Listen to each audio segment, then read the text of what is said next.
Bismillahirrahmanirrahim.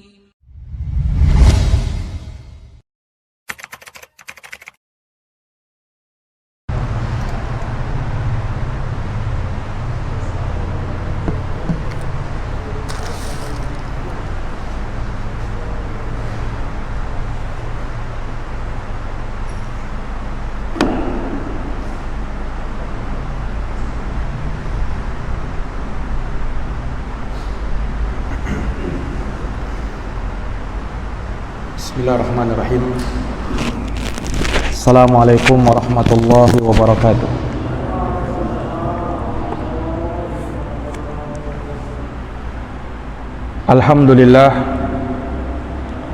Alhamdulillahi rabbil alamin. Wa bihi nasta'inu ala umuri dunya waddin.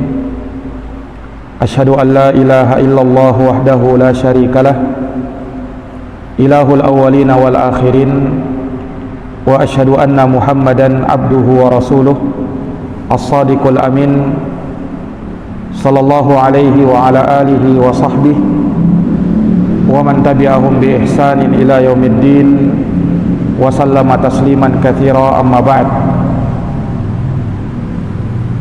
Ma'asyaral muslimin wal muslimat, hadirin wal hadirat, Bapak Ibu, saudara-saudari jamaah Masjid Baitul Makmur yang dirahmati dan dimuliakan oleh Allah Subhanahu wa taala. Alhamdulillahi bi ni'matihi tatimmus shalihat. Segala puji hanya bagi Allah yang dengan nikmat-nikmatnya tertunai segala amal-amal kebajikan.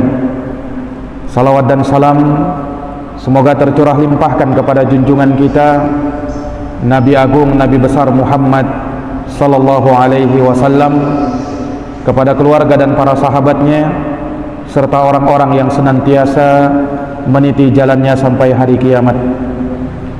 Ma'asyaral muslimin wal muslimat, hadirin wal hadirat, jamaah salat maghrib isya yang dirahmati dan dimuliakan oleh Allah. Pada malam hari yang berbahagia ini, dengan taufik dari Allah Subhanahu wa taala, kita dapat berkumpul kembali dalam masjid yang mulia ini untuk kita mengkaji dan membahas kitab Riyadhus Shalihin min kalami sayyidil mursalin, karya Al-Imam An-Nawawi rahimahullahu taala, di mana telah kita jelaskan biografi tentang Imam Nawawi, siapakah beliau itu. Kemudian juga telah kita jelaskan singkat terkait dengan judul kitab ini, membahas tentang Riyadhus Shalihin, yaitu taman orang-orang soleh, min kalami sayyidil mursalin, yang merupakan ucapan atau sabda dari pimpinannya para rasul, yaitu Nabi kita yang mulia Rasulullah Muhammad sallallahu alaihi wasallam. Kemudian sebelum kita memasuki kitab ini, membaca bab demi bab yang dituliskan oleh Imam Nawawi, maka terlebih dahulu kita akan membacakan muqaddimah, kata pengantar, atau dibahasakan oleh sebagian orang sekapur sirih, yang menjadi prolog atau kata pengantar sebelum beliau menyebutkan bab demi bab, pembahasan demi pembahasan di dalam kitab Riyadhus Shalihin. Dan kita akan bacakan muqaddimah beliau ini karena di dalamnya terdapat nasihat-nasihat yang sangat berharga di dalam kehidupan kita, yang mana di dalam nasihat beliau ini mengingatkan kita akan kehidupan akhirat. Karena banyak di antara kita ini terlalaikan dengan kehidupan dunia, sehingga saking sibuknya kita dengan perkara dunia, kita pun lupa dengan amalan akhirat kita. Kita begitu semangat untuk mencari harta dunia, namun kita begitu malasnya tatkala mengusahakan amalan kehidupan akhirat. Kita tertipu dengan indah dan gemerlapnya kehidupan dunia, sehingga kita lebih mendahulukannya ketimbang urusan akhirat kita.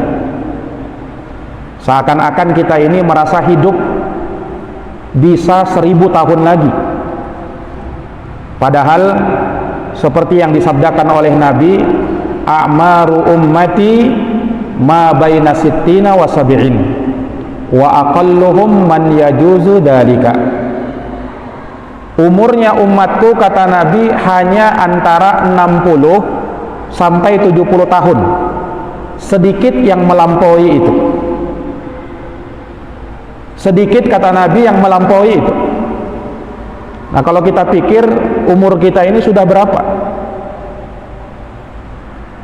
Nah, maka jamaah sekalian yang dirahmati oleh Allah, kita membaca buku Riyadhus Shalihin, kita pelajari kitab ini, moga-moga bisa mengingatkan kita akan kehidupan akhirat kita.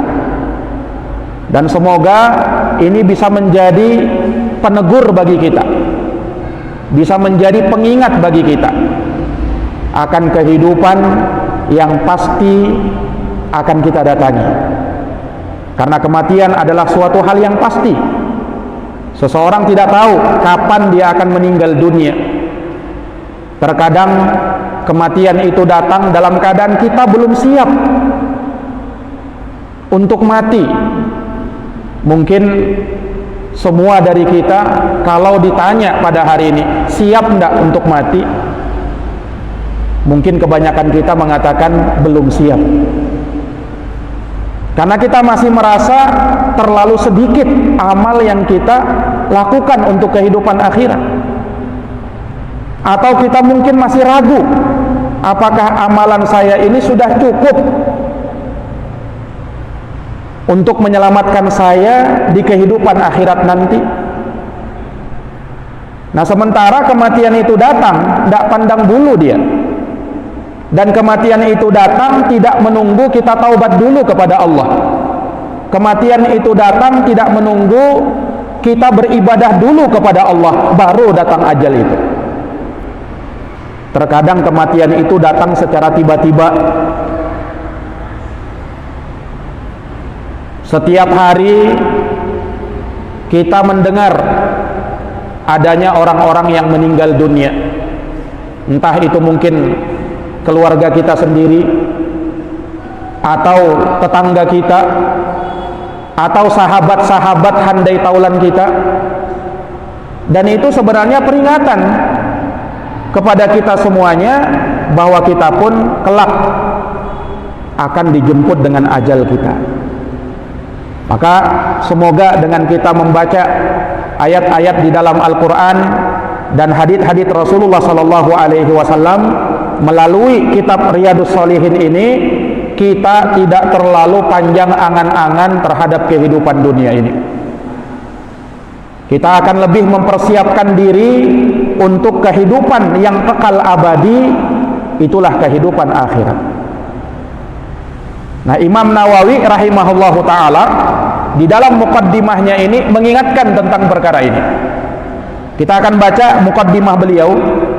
Kata Imam Nawawi rahimahullah, Bismillahirrahmanirrahim, dengan menyebut nama Allah yang maha pengasih lagi maha penyayang. Beliau memulai tulisannya dengan basmalah, tentunya dalam rangka mencontoh Quran dan mengikuti sunnahnya Nabi. Nabi itu kalau memulai tulisan, maka beliau awali dengan Bismillahirrahmanirrahim. Kemudian beliau mengatakan, Alhamdulillahil wahidil qahhar, segala puji hanya bagi Allah yang maha esa lagi maha kuasa. Al-azizil ghaffar, dia yang maha perkasa lagi maha pengampun. Muqawwirul laili wan 'alan nahari, Dia yang telah memasukkan malam di atas siang, mempersilih gantikan antara malam dengan siang. Tazkiratan liulil qulubi wal absar. Dan itu sebagai peringatan bagi orang-orang yang memiliki hati dan pandangan. Wa tabsiratan lidawil albabi wal i'tibar. Dan juga sebagai pembelajaran bagi orang-orang yang cerdas dan mau mengambil pelajaran. Alladzi ayqadha min khalqihi man istafahu fazahadahum fi hadhihi dar. Yang bisa menyadarkan makhluknya dari orang-orang yang dia pilih, kemudian Allah menjadikan mereka zuhud dalam kehidupan dunia ini. Wa syaghalahum bi muraqabatihi wa idamatil afkar. Dan juga menyibukkan mereka dengan perkara yang membuat mereka merasa diawasi oleh Allah dan selalu hadir pikirannya mengingat Allah Subhanahu wa taala. Wa mulazamatil itti'adhi wal iddikar. Dan juga selalu mengambil nasihat dan mengingat. Wa waffaqahum lid-da'bi fi ta'atihi wa ta'ahubi lidaril qarar. Memberikan taufik kepada mereka untuk selalu mentaati Allah dan bersiap untuk perjumpaan di negeri akhirat. Wal hadzar mimma yuskhituhu wa yujibu daral bawar. Demikian pula mereka waspada dan berhati-hati terhadap segala sesuatu yang membuat Allah murka dan menyebabkan kita masuk ke dalam neraka lembah kebinasaan. Wal muhafadati ala dzalika ma'a taghayyuril ahwal wal atwar. Dan juga agar bisa istiqamah di atas hal tersebut walaupun kondisi serba berubah dan telah berlalu waktu yang sangat banyak. Ahmaduhu ablagha hamdin wa azkah wa asmalahu wa anmah. Aku memuji Allah Subhanahu wa taala dengan pujian yang sangat mendalam dan sangat sempurna, pujian yang mencakup dan pujian yang sangat banyak kepada Allah Subhanahu wa taala Rabbul Alamin.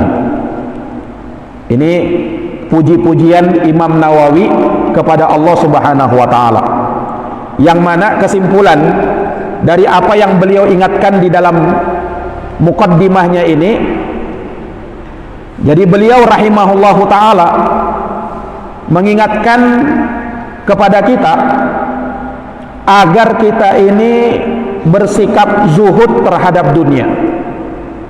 Apa itu zuhud? Zuhud itu artinya meninggalkan perkara yang tidak bermanfaat untuk kehidupan akhirat. Itu namanya orang yang zuhud. Nah, kalau kita lihat di dalam Al-Quran sangat banyak Allah Subhanahu wa ta'ala mengingatkan tentang perkara zuhud ini, supaya kita ini menjadi hamba yang zuhud. Allah Subhanahu wa ta'ala berfirman misalnya tatkala menjelaskan tentang kaum Fir'aun yang mereka ini terlena dengan kehidupan dunia, lalu diingatkan oleh orang-orang soleh di tengah-tengah mereka. Dikatakan kepada Fir'aun dan kaumnya itu, ya qaumi, wahai kaumku, innama hadhil hayatud dunya mata'un wa innal akhirata hiya darul qarar. Sesungguhnya kehidupan dunia ini hanyalah kesenangan yang bersifat sementara, dan sungguh kehidupan akhirat itu dialah negeri yang kekal abadi. Diingatkan bahwasanya dunia ini tidak selama-lamanya. Entah kita yang mati duluan atau dunianya yang hancur duluan. Nah, sementara kehidupan yang kekal abadi, kehidupan yang terus menerus yang tidak ada ujungnya adalah kehidupan akhirat. Juga Allah Subhanahu wa taala menyebutkan dalam Quran di surat Al-A'la ayat 16 sampai 17. Allah berfirman, bal tu'thirunal hayatad dunya wal akhiratu khairu wa abqa. Bahkan mereka, kalian wahai manusia, selalu dan selalu mendahulukan kehidupan dunia ketimbang kehidupan akhirat kalian, padahal kehidupan akhirat dialah yang lebih baik dan lebih kekal abadi. Lihat bagaimana Allah Subhanahu wa taala mengingatkan bahwa tidak bisa dibandingkan kehidupan akhirat itu dengan kehidupan dunia ini. Bahkan Nabi pernah memperumpamakan, Pak, dalam sebuah hadis yang sahih yang diriwayatkan oleh Imam Muslim, kata Nabi sallallahu alaihi wasallam, "Wallahi, demi Allah, mad dunya fil akhirati illa mislu ma yaj'alu ahadukum isba'ahu hadihi wa asyara Yahya bisababati fil yammi falyamdur bima yarji'."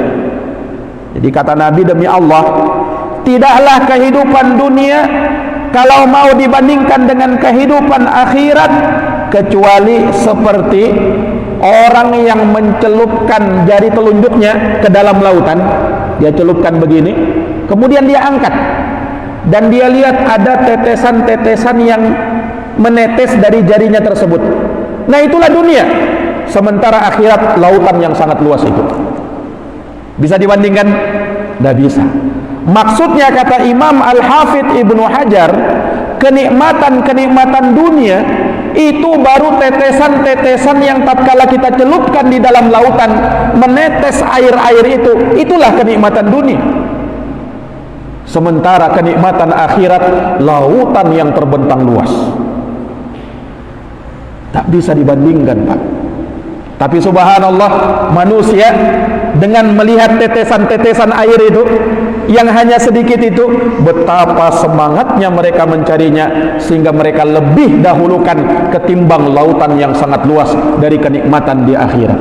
Ini Nabi yang bilang, ini Nabi yang sabdakan, supaya orang itu ingat, boleh saja kau mencari duniamu, tidak dilarang kau mencari duniamu, tapi jangan sampai kau nomor duakan dunia, kau nomor duakan akhiratmu. Jangan sampai seperti itu. Ini para jamaah sekalian yang dirahmati dan dimuliakan oleh Allah Subhanahu wa taala. Makanya Rasul sallallahu alaihi wasallam bersabda kepada umatnya ini, izhad fid dunya yuhibbakallah. Zuhudlah kamu terhadap dunia, niscaya Allah akan cinta kepadamu. Orang yang zuhud kepada dunia itu orang yang lebih mengutamakan akhiratnya ketimbang dunianya.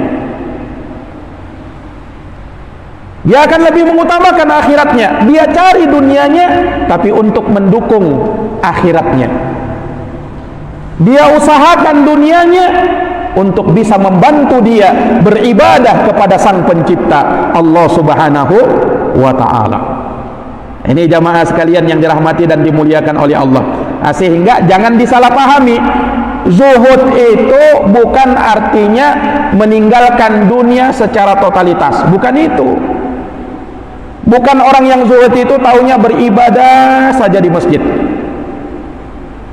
mengaji saja di masjid, tidak mau bekerja. Bukan seperti itu orang yang zuhud. Tapi orang yang zuhud, orang yang dia cari dunianya untuk mendukung akhiratnya. Karena memang kita juga diperintahkan mencari dunia kita. Di dalam Quran, di dalam surat Al-Jumu'ah, fa idza qudiyatis shalah, apabila salat telah ditegakkan, salat Jumat maksudnya, fantashiru fil ard, ayo bertebaran kamu di muka bumi, wabtagu min fadlillah, cari karunia-Nya Allah, cari rezekinya Allah. Nah, jadi setelah ibadah jangan lupa duniamu. Nah, ini jamaah sekalian yang dirahmati dan dimuliakan oleh Allah. Nah, itulah orang yang zuhud. Makanya kata imam atau kata sahabat Abu Dzar radhiyallahu anhu, beliau mengatakan, az-zahadatu fid dunya laisat bitahrimil halal. Orang yang zuhud terhadap dunia bukan orang yang mengharamkan perkara-perkara yang halal. Yang halal jangan diharamkan, yang halal ya tetap halal. Bekerja itu halal, Nah, orang yang zuhud, kata beliau, bukan mengharamkan perkara yang halal, wala idaatal mal, dan bukan juga menyia-nyiakan harta. Walakinna zahadah, tapi orang yang zuhud itu, ya, dia zuhud fi dunya, di dunianya, alla takuna bima fi yadaika awthaq bima fi yadayillah, yaitu jangan sampai dia lebih percaya dengan harta dunianya ketimbang percaya dengan apa yang ada di sisi Allah dari kenikmatan-kenikmatan di akhirat nanti. Nah, itulah orang yang zuhud.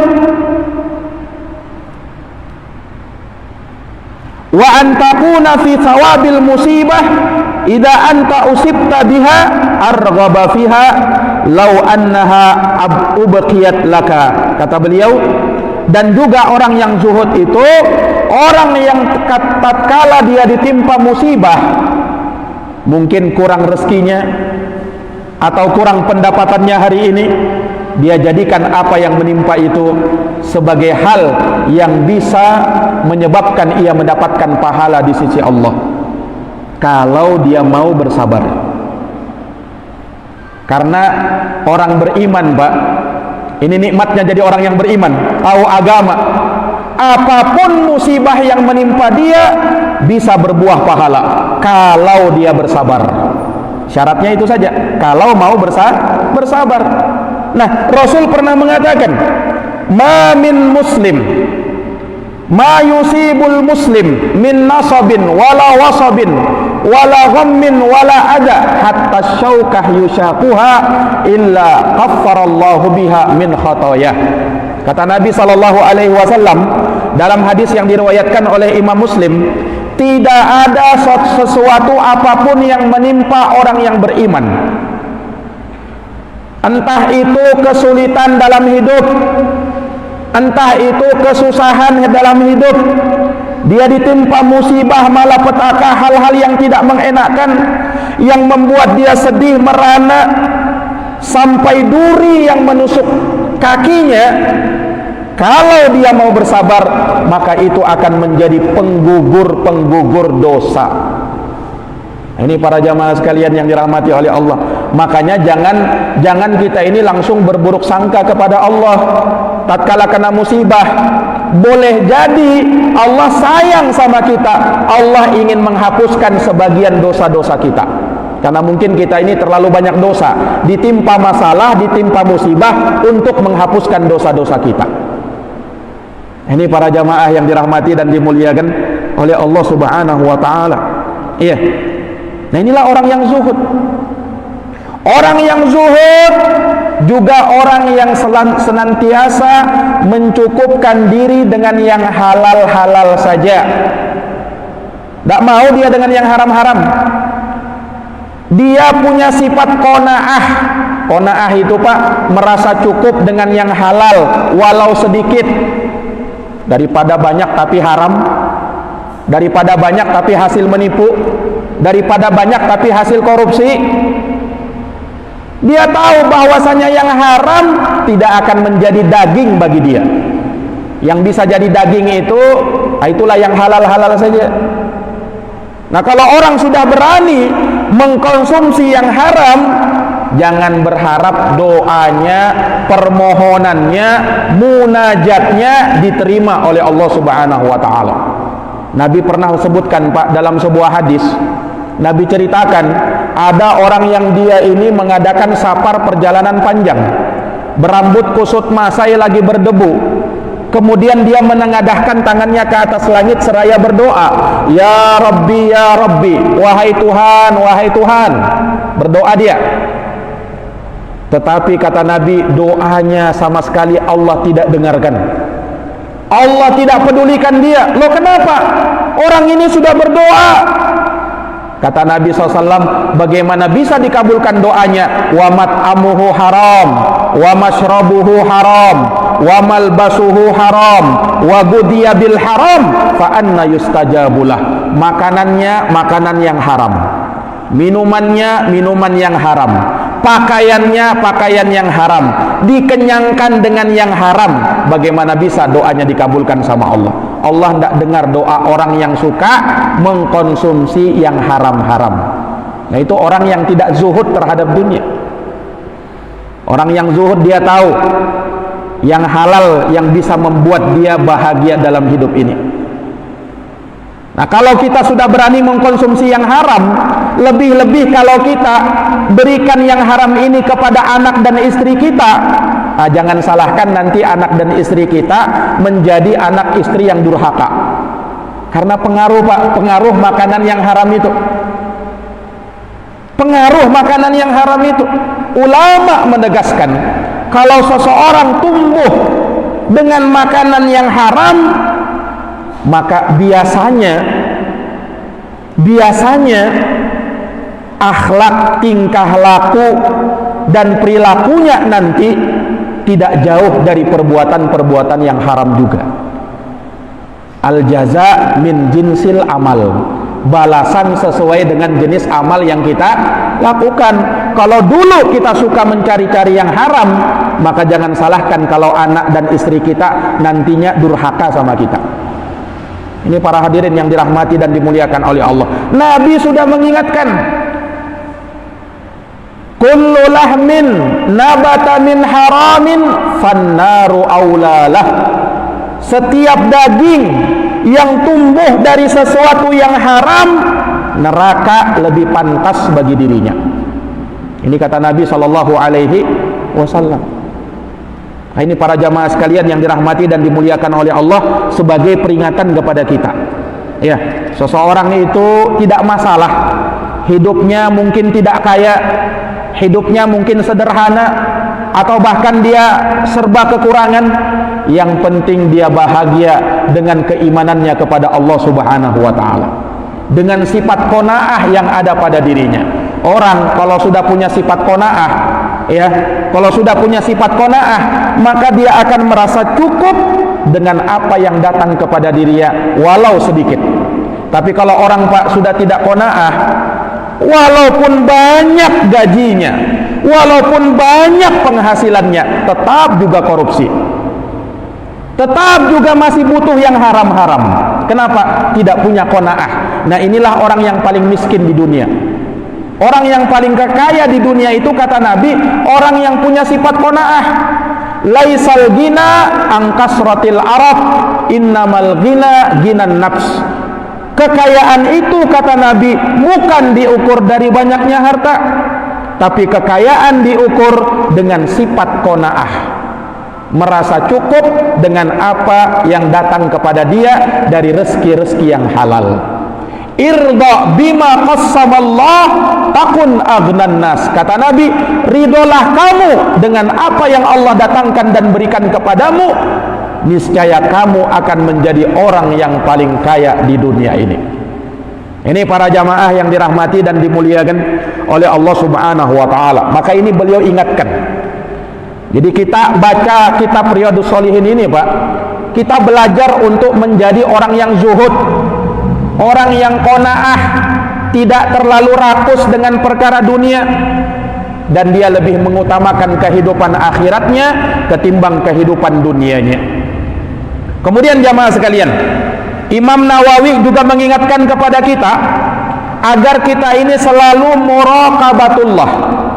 Muraqabatullah itu artinya merasa diawasi oleh Allah. Ini ibadatun qalbiyah, ibadah hati, Pak. Munculkan perasaan selalu diawasi oleh Allah. Allah melihat kita, Allah memperhatikan kita, Allah mengawasi gerak dan gerik kita, sehingga apapun aktivitas yang kita lakukan, maka selalu dalam ridho Allah Subhanahu wa Ta'ala. Kenapa? Kita merasa diawasi oleh Allah, ya kan? Kita merasa diawasi oleh Allah. Tatkala kita sholat, kita tahu Allah sedang perhatikan saya ini, Allah sedang lihat saya ini, Allah sedang awasi saya ini. Kalau begitu, saya harus betul-betul beribadah ini. Maka akan lahir khusyuk di dalam ibadah. Nah, kita ini kan sering sekali sholat, badannya ada di tempat sholatnya, tetapi pikirannya tidak tahu melayang kemana. Kita tidak konsentrasi di dalam ibadah kita. Masih banyak yang kita pikirkan. Apa yang ada di rumah kita pikirkan, pekerjaan kita masih kita pikirkan lagi. Padahal sholat ini tidak lama ini, 5 menit, 10 menit selesai. Tapi subhanallah susahnya itu khusyuk. Karena dunia Pak terlalu banyak mengotori dan meracuni otak kita ini, sehingga yang segala sesuatunya tidak lepas dari pikiran dunia. Sampai pun saat beribadah masih saja memikirkan tentang perkara dunia. Ini jamaah sekalian, maka hadirkan perasaan muraqabatullah, merasa diawasi oleh Allah. Maka luar biasa ibadahnya itu akan luar biasa itu. Dia sadar Allah melihat dia. Sama Pak, kalau kita misalnya bekerja di sebuah pekerjaan kita, ada atasan kita memperhatikan kita, atau paling tidak ada CCTV yang mengawasi kita, yang CCTV-nya langsung tersambung ke tempat atau kantor atasan kita. Kira-kira bagaimana kita bekerja itu? Ada yang memperhatikan ini, atasan kita lagi, bosnya kita lagi. Oh betul-betul kita bekerja itu ya kan? Nggak berani kita main-main. Kenapa? Bos sedang memperhatikan. Bahaya nanti kalau saya bekerja sembarang-sembarang, bisa dipotong gaji saya nantinya. Nah itu makhluk. Bagaimana kalau yang mengawasi kita itu Allah subhanahu wa ta'ala? Namun banyak manusia lebih takut kepada manusia, kepada orang, ketimbang kepada Allah. Nah, ini jamaah sekalian yang dirahmati dan dimuliakan oleh Allah subhanahu wa ta'ala. Ya, maka hendaknya di dalam hidup ini kita selalu merasa diawasi oleh Allah, sehingga kita pun tidak berani melakukan perbuatan maksiat dimanapun kita berada, baik di rumah kita atau di luar rumah, baik di masjid atau di dalam kamar kita, ketika sendirian atau ketika ramai, kita tidak berani bermaksiat kepada Allah. Kenapa? Merasa diawasi sama Allah. Walaupun tidak ada orang yang melihat, yakini Allah melihat saya, Allah memperhatikan saya, Allah mengawasi saya. Sampai-sampai kata ulama, jikalau ada tempat yang tersembunyi dari pandangan Allah, silahkan berbuat maksiat di tempat itu. Kalau ada tempat yang tersembunyi dari pandangan Allah, silahkan berbuat maksiat di tempat itu. Tapi pertanyaannya, ada tidak tempat yang tersembunyi bagi Allah? Tidak ada Pak. Ini para hadirin yang dirahmati dan dimuliakan oleh Allah. Ini sifat qanaah. Kemudian juga kita diingatkan untuk kita ini senantiasa mengambil pelajaran terhadap kehidupan yang kita lalui, terhadap hari demi hari yang kita lewati, siang dan malam yang kita lalui. Kehidupan kita ini kan lihat Pak, subhanallah, tidak terasa malam siang, kemudian malam lagi siang lagi, berlalu hari demi hari, pekan demi pekan, bulan berganti bulan, tahun berganti tahun. Umur kita sudah berapa? Rasa-rasanya kita dulu masih muda, kita dulu masih anak-anak, umur kita dulu masih segini. Tidak terasa, saya ini sudah orang tua, saya ini sudah bapak-bapak, umur saya ini sudah sekian. Subhanallah, inilah kehidupan. Hendaknya kita mengambil pelajaran dari apa yang berlalu ini. Makanya Allah jadikan ada siang, ada malam, matahari terbit, matahari terbenam. Itulah kehidupan kita.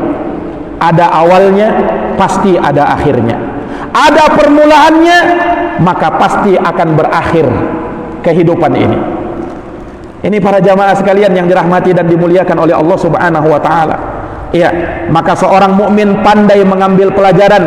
Allah subhanahu wa ta'ala ingatkan di dalam Al-Quran, inna fi khalqis samawati wal ard, sesungguhnya dalam penciptaan langit dan bumi, waqtilafil laili wan nahar, kemudian persilih gantian siang dan malam, la ayatin liulil albab, terdapat pelajaran-pelajaran, terdapat tanda-tanda kekuasaan Allah bagi orang-orang yang mau menggunakan akal fikirannya. Alladzina yadhkuruna Allaha qiyaman wa qu'udan wa ala junubihim, itulah mereka-mereka yang selalu mengingat Allah, baik dalam kondisi dia berdiri, duduk, ataukah sedang berbaring. Wa yatafakkaruna fi khalqis samawati wal ard, maka mereka pun juga memikirkan penciptaan langit dan bumi. Kita pikirkan ini makhluk, memikirkan makhluk-makhluk Allah. Luar biasanya, ada matahari, ada bulan, ada siang, ada malam, ada bumi, ada langit. Ini semua agar kita berfikir, itu ciptaan Allah luar biasa itu. Wa yatafakkaruna fi khalqis samawati wal ard. Maka dari sana kita pun bergumam, kita pun berkata, Rabbana, wahai Tuhan kami, ma khalaqata hada batila, tidaklah kau ciptakan ini sia-sia. Subhanak, maha suci engkau ya Allah. Faqina adzabannar, maka lindungilah kami dari siksa api neraka.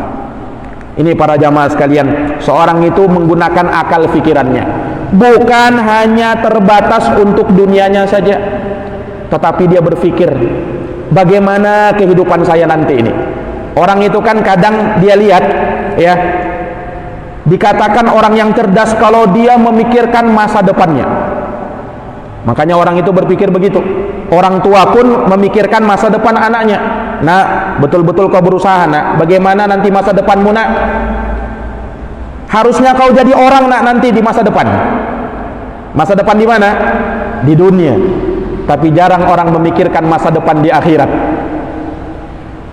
Jarang orang memikirkan masa depan di akhirat. Nah, orang yang cerdas, orang yang berpikir masa depan yang lebih masa depan lagi. Bukan hanya di dunia. Di dunia ini masa depan betul setelahnya, ya kan? Tapi siapa yang tahu masa depan yang sesungguhnya itu di akhirat? Orang yang cerdas, yang memikirkan masa depannya di akhirat. Makanya Nabi pernah ditanya, Pak, ayyul mu'minina afdal? Ya Rasul, siapa orang mukmin yang paling utama? Kata Rasul sallallahu alaihi wasallam, ahsanuhum khuluqa. Orang mukmin yang paling utama itu orang mukmin yang paling bagus akhlaknya.